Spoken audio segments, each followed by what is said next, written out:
You're listening to Soap Dirt, the latest in television entertainment news. Hey there, Y&R fans. It is Belinda from Soap Dirt, and I want to talk about 5 plots that Y&R really screwed up in 2023. Some of these started a little before then, but I'm going to try and encapsulate 2023. A lot of Y&R fans are really excited about the writer's strike being over because they think it's going to actually improve storylines. Consider this. Head writer Josh Griffith has been at the helm this whole time. I don't think he missed even one day of work. He went FICOR, which is financial core, and that's basically a situation where you tell the union, tell the WGA, I can't afford to strike or I don't want to, and you lose some of your voting rights and privileges. You tick a lot of people off, but then you cross the picket line and you get to keep working. So this guy has been writing the whole time, but he's been doing it presumably without support staff because all the other writers went out on strike. So maybe, just maybe, it'll get a little better when there are more writers in the room with him. It could be some of the issues we're seeing are because he's in an echo chamber with nobody, giving him some food for thought, but I doubt it. The problematic plot points began far before the WGA strike started back in May. So I want to talk about 5 epic fails that I see, and I definitely look forward to your comments on what you see as plots that were not watchable or that are still going on that you just want to dry up and go away.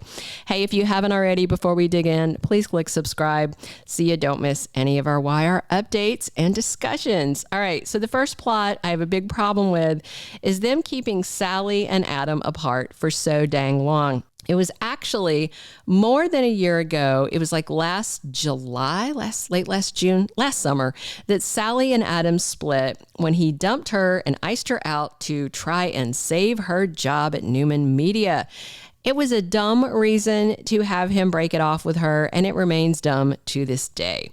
They had electric chemistry. She was the perfect foil to his bad boy ways, and then they got pregnant when, she was giving him the goodbye bang, which was ridiculous. But then we had to see her banging his brother while baby bumping with Adam's kid, and then they lost the kid. And by the way, I want to address this. No one kidnapped baby Ava. Please stop believing tabloid trash headlines. That poor baby is gone. Elena didn't steal it. Victor didn't kidnap it. The kid is not showing up. Stop. What also needs to stop is this split, because her and Nick the Stick are not working for me, and they never have. I'm okay with her boning him once or twice because Nick and Adam need to test drive any woman that the other brother sleeps with, okay? But all Nick and Sally have is sex. I don't believe he loves her. He just loves keeping her away from Adam. And she doesn't love Nick. That's why she's never said it back and she hasn't moved in with him. And right now, Josh Griffith is writing Adam as obsessed and borderline creepy to me. And this is somebody who loves Adam. I love Adam, no matter who's playing him. I love Adam. Adam should be with Sally, working on their rainbow baby, not her living at the GCAC and waiting for Nick to stop by to wet his whistle. I'm over it. It's a fail, in my opinion, and a big one. All right, number 2, killing off Cameron Kirsten and Jeremy Stark so fast, I think, is another fail. Technically 2 different plot points, but I've lumped them in together just because I wanted to, and I get to. So we've had, these 2 great villains in the last year or so, Jeremy Stark and Cameron Kirsten. Of the 2, Cameron's arc was at a rapid fire pace. I don't think they should have brought in Linden Ashby when he clearly only had a few weeks available to shoot. Usually, soap plots drag on way too long, especially on Y&R. But in this case, it just felt abrupt, underdeveloped, and like wasted potential. Linden Ashby is a great actor. Cameron Kirsten was a really rotten character.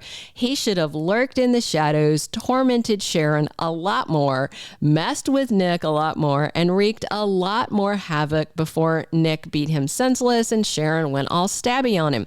It's not that I have a problem with how they killed him. It was the fact that it was so fast. It was like, wait, what? He's dead? He just got here like a week and a half ago. Just ridiculous. All right. Jeremy Stark lasted longer, but again, they wasted a good villain. Who do we have as villains right now? We have Tucker's lame-brain scheme to take over Jabot with a plan that doesn't seem fully formed, implausible, petty, easily defeated. The problem is he's supposed to be doing something clever, and I don't feel like the writer who's writing this stuff is clever. You need a clever person to write clever, twisty plots. And when that person is not creative enough, you got a problem. You got a big problem. So I love Trevor St. John as Tucker, but this plot is dumb. And Phyllis, she's not a true villain. She's just a train wreck. Jeremy Stark, though, was a great villain. He was sexy as hell, he was wicked as hell, and he was out for revenge. I would have liked it to see him come to Genoa City, play it cooler, and then he and Phyllis have gotten into a real romance, that they fell into while plotting revenge, and then they did something a lot more subtle than that ridiculous faked death plot. I mean, that didn't have legs to start with. It was always dumb, dumb, dumb. Dumb from the jump. And they could have done this slow burn with a revenge plan. They could have wrapped up Jeremy and Phyllis together, doing something a little more subtle, a little more thoughtful, actually plausible. But nope. And now he's dead too. It's lame. All right. My third thing is the plot where they've left Elena Dawson without a love interest and without a storyline. I just want to address the blatant underuse of the very talented Brytni Sarpy. She was over on GH for a while, and her character was interesting, but they did not have a good storyline for her there either. So when Y&R grabbed her up, I was like, awesome. I really liked her on GH, but they didn't service her well. This is going to be great. And then what did they do? I liked her with Devon. I didn't like her cheating with Nate, but okay, that's fine. It's a soap. Then Nate did her dirty, and now she's where? We never see her unless there's a miscarriage or a baby with a hearing problem. She's MIA. And, for me, she should be relentlessly harassing Nate and Witchtoria about betraying her. Elena should have a man in her life, any man at this point.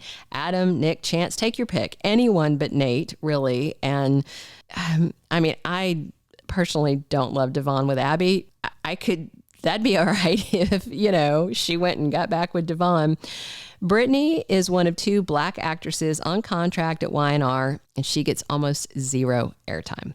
All right, my fourth plot complaint is that they are pairing Sharon with Chance when Nick is right there. Another thing, it's eating at me, the Sharon Chance thing. There's so much wrong with it. First, they are more than 2 decades apart in age in real life. I understand that there are age gaps and that she looks great. I'm not saying she doesn't. She looks a decade younger than she is, which still puts her a decade or more older than the guy she's sleeping with. Second is and this is a side note, not to their romance, but they've made someone who's practically an infant the chief of police in Genoa City. Just stupid. And when it was Donnie Boaz in the role, fine. He's 42, but Connor Floyd is 29. They pulled a reverse Soros and then paired him with someone gorgeous, but wildly age inappropriate to my eyeballs. It's as weird to me, almost, not quite, but almost, as when they had Sally chasing Jack. Nick has no business being with Sally either. She should be with Adam. And with Sharon single and done mourning her dead husband, why didn't they give us back Schick? Most fans want it, so I just have to wonder, is Josh Griffith being petty and not doing it because people want it? Imagine the ratings rebound if they put Adam back with Sally and gave us Sharon and Nick version 9.0 or whatever iteration it is. I've lost track of how many times they've been together, but they work. So why not do it? Instead, we've got awkward pairings with both of them boinking much younger people instead of exploring their existing chemistry and the relationship and that deep history that they have. And the headline in the soap magazine for Sharon and Chance's first time together was that they make love. It's not making love if there's a box of coffee stir sticks digging into your neck while you're boning in the back room of Crimson Lights. Just saying. All right, my fifth and final plot issue is they brought Diane back without bothering to make her wicked. So the return of Diane Jenkins has been blech. It has been just a big bunch of nothing. And it's not that I don't like Susan Walters. I like her. I freaking love Morrow West, who played her before. I was so excited that they were bringing Diane back and they were bringing Susan back. This was very welcome news to me.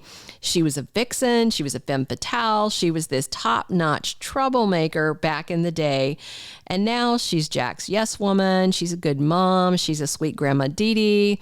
And, dull. She's dull. Why not have her at least stirring the pot a little? I see constant comments on our channel here, on Twitter, on Soap Facebook of people saying, I don't trust her. I think she's playing a long con. Some people thought she was plotting with Jeremy or secretly married to him or secretly married to Tucker. I literally wish any of that was true. It would be soapy. Instead, she's happily married to Jack. She's happily momming Kyle. She's working at Jabot and actually doing a good job. What's up with that? And then they burn down Phyllis to get this revenge on Diane when Diane is not even worthy of pursuing for revenge at this point. Damn, I wish she was conning Jack Abbott, but she's not. They have wasted yet another villain by taming her. They could have had her making mischief behind Jack's back, even small mischief, but nope. She showed up and got everything she wanted, getting her happily ever after. It's just not soapy. So that's my 5 plots. That's my list of gripes. And I got one more thing to ask you guys, but if you haven't already, please reach down, click subscribe. Definitely click a like if you enjoyed this. And now let's talk about your comments. I cannot wait to read your comments. I'm sure you guys have a lot to say about this because I see it in the comments already daily with you being impatient and aggravated with the way a lot of plots going. I read all your comments. So even when you disagree with me, especially then sometimes, because it's fun. I love a good debate about my soaps. So drop your comments on these and other plot points that you think that the writer right now, although they're supposed to be back at work this week, but just how they failed us. Let me know. Share your gripes with me. This has been Belinda from Soap Dirt. Thanks for listening. Thank you for being a loyal listener. Follow us wherever you get your podcast, because you don't want to miss the next episode. Soap Dirt is on all the major podcast platforms, including Apple Podcast, Spotify, iHeartRadio, and more.